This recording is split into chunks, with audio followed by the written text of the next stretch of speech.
Damos continuidade ao programa Anatomia do Poder, hoje conversando com meu queridíssimo amigo José Renato Nalini, secretário de Educação do Governo do Estado de São Paulo, que foi presidente do Tribunal de Justiça e presidente da Academia Paulista de Letras.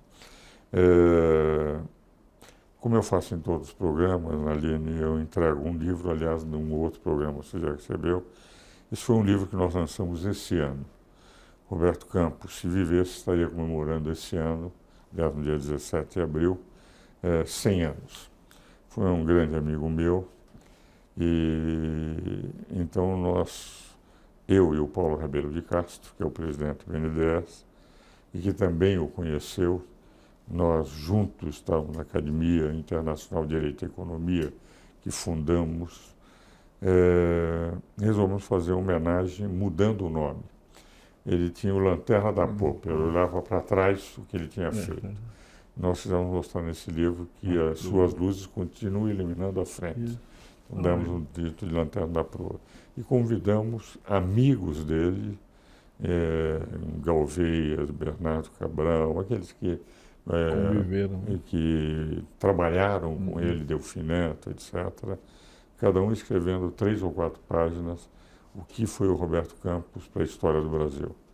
Então eu estou lhe entregando Lanterna na Popa. Obrigado, Ives. Muito obrigado. Que eu e o Paulo Rabelo de Castro coordenamos, em homenagem ao nosso saudosíssimo, querido amigo, que faz muita falta ao Brasil de hoje. Sabe que quando eu era adolescente, eu tinha o pai de um colega de escola, um grande engenheiro de Minas Metalurgia, João Fernandes de Mendes Molina, infelizmente já falecido, que havia estudado com Roberto Campos, porque Roberto Campos parece que foi seminarista. Foi seminarista. E esse engenheiro, Dr. Molina, que foi também presidente da Associação Brasileira de Cerâmica, um homem extraordinário, foi muito importante na minha vida, me orientando leituras e tal.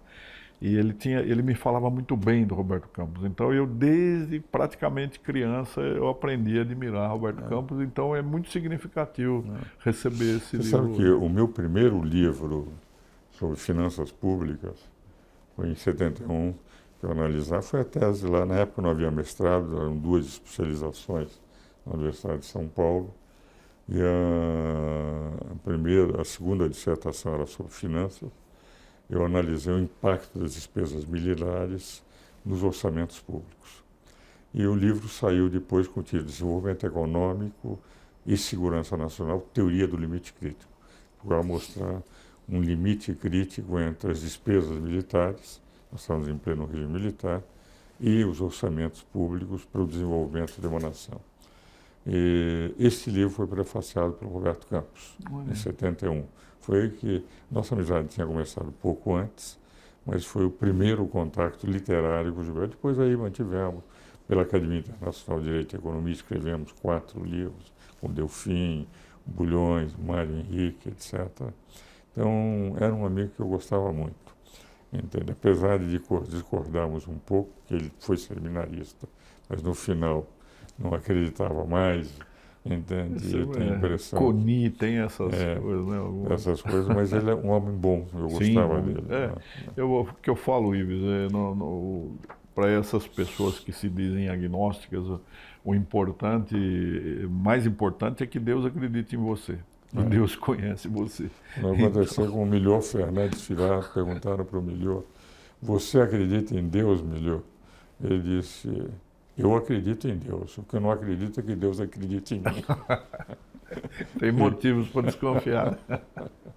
Mas, Nalini, nós estamos falando sobre o vandalismo nos prédios públicos, que tem sido uma característica. É uma calamidade, Ives, porque as pessoas que fazem isso, há muitos que não pertencem à comunidade escolar, então são grupos assim que querem realmente trazer uma insegurança, trazer a sensação de que não há controle, de que não há polícia, de que a autoridade não deva ser respeitada. Mas há também integrantes da família escolar, não é? Então, alunos que são manipulados, ex-alunos, infelizmente até pessoas do corpo funcional da escola.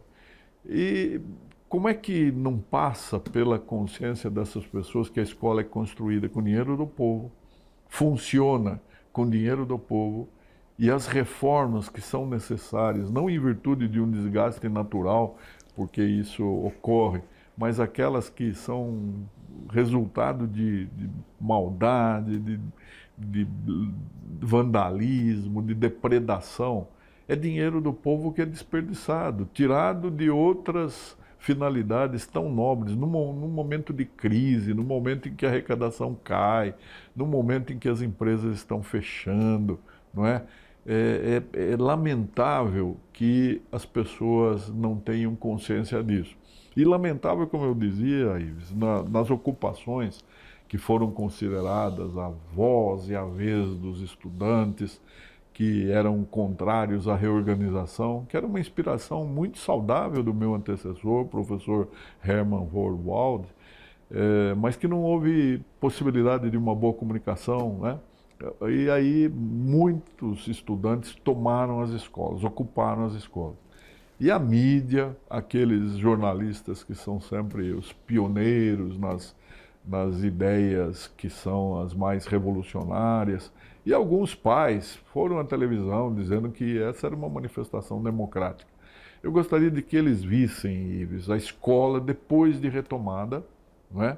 Com as câmeras destruídas, a alimentação que estava ali armazenada para fazer a merenda, quando ela não era totalmente jogada nos vasos sanitários, para entupir vasos sanitários, era espalhada pelo chão. E dentre as recomendações, que eram as regras de convivência, a segunda regra de convivência, Ives, era destruam as camisinhas usadas. Será que aquelas mães que foram defender, minha filha passou a noite na escola, foi uma coisa bonita, será que ela sabia o que estava acontecendo dentro da escola? Agora, nós estamos com uma leniência Sim. que é impressionante, porque se você analisar qualquer tipo de invasão contra a lei deveria ser reprimida, porque é reprimida nos outros países. Sim. Aqui no Brasil, os sem terra fazem o que bem entendem. Os sem tetos fazem o que bem entendem. Seus líderes apregoam que o direito à propriedade não deve existir, eles fazem o que bem entendem, que a lei, ora a lei, e todos são aplaudidos como realmente movimentos sociais. Em Brasília, quando eles incendiaram prédios públicos, eu estava com o ministro Celso de Mello. E na hora que eu estava entrando, estava dando uma entrevista para a BBC de Londres, que o exército estava entrando para prédios incendiados, prédios públicos, para paralisar. Se o senhor acha que isso não é uma intervenção militar? Eu disse, não. Se a polícia não consegue segurar, é da Constituição Sim. que as Forças Armadas podem ser chamadas. E foi útil, porque no dia seguinte acabava todo. O simples fato da presença terminou. Ele disse, isso é mais do que natural. E conversando com o ministro Celso de Mello, ele disse, olha, nós estamos com medo que isso chegasse ao Supremo, que eles pegassem fogo também aqui. Eu tinha uma entrevista com ele às 7 horas da noite, conversamos. A ordem tem que ser manifesta. Sim. Agora, quando diz, a democracia é destruir os prédios públicos, a democracia é não deixar os alunos que querem estudar, estudar.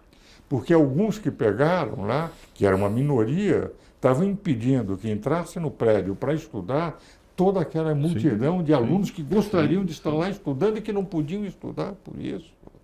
Então, eu considero que quando um jornalista faz um mal à nação, lesa a pátria. Terrível. Quando se defende esse tipo de democracia, vamos destruir a nação, porque eles querem destruir a nação, porque nem tem projetos. Eles falam assim, direitos, direitos. Eu conversava com um aluno outro dia e ele dizia assim, não, mas nós temos que ter o direito, que essa ordem tem que ser mudada. Eu disse, ótimo, e qual é a ordem que você pretende impor? Ah, não, depois nós criamos. Eles não sabem o que estão falando. Nós tivemos uma experiência dolorosa nas ocupações, porque nós queríamos fazer uma gestão democrática, como estamos fazendo, tentando conversar com todos, né? Todos são responsáveis pela educação, mas primeiro os estudantes. Então, nas escolas ocupadas, nós pedimos para que jovens nossos com a mesma faixa etária, porque eles poderiam dizer o que que esse Jurássico vem conversar com a gente, que não temos nenhuma afinidade de comunicacional. Então, os nossos jovens iam, jovens bem intencionados, e conversavam. Nós queremos conversar com vocês. Nós só vamos fazer uma reunião na terça-feira, às 19 horas. Na terça, às 19 ele voltava. Nós vamos fazer na quinta, às 14 horas. Voltava na quinta, às 14, aí não tem conversa, mas queria conversar com representantes. Nós não temos representantes, aqui nós todos somos, a nossa liderança é horizontal. Inclusive, engraçado que foi um assessor meu, Eduardo, falou, a nossa liderança é horizontal. Eu falei, é horizontal?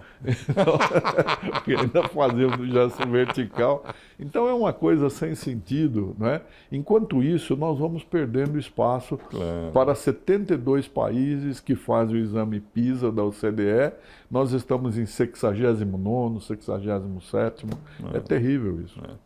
Naline, sempre o tempo é um inimigo no nosso programa, mas eu agradeço muito a sua presença no programa. Os telespectadores tiveram a oportunidade de ver o que representa um professor universitário da Universidade de São Paulo, da Faculdade de Direito, e que hoje está na liderança, é o secretário de Educação de São Paulo, está lutando para melhorar o ensino do maior estado da federação. Muito obrigado, meu caro Naline. Eu que agradeço, Ives, e sempre lembro que a família precisa se aproximar da escola, a sociedade civil também. Ela é nossa, nós somos responsáveis, e sem educação o Brasil não vai chegar onde nós sonhamos que ele deva chegar. Obrigado, Ives. Agradeço inteiramente de acordo. Senhores telespectadores, espero-os novamente no próximo domingo.